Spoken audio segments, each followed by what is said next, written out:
In this video, I will show you how to create a deal pipeline in Bitrix24. First, log into your Bitrix24 account.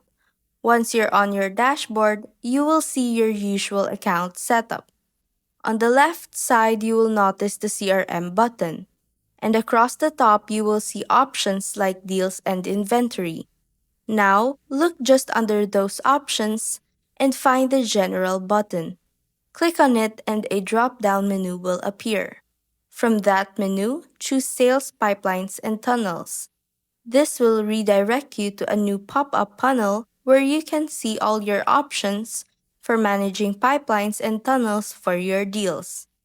On the left side, you will find features like Sales Boost, and on the upper right corner of this panel, you will see the Add Pipeline button.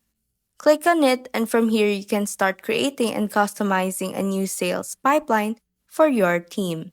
And that's how to add a sales pipeline in Bitrix24.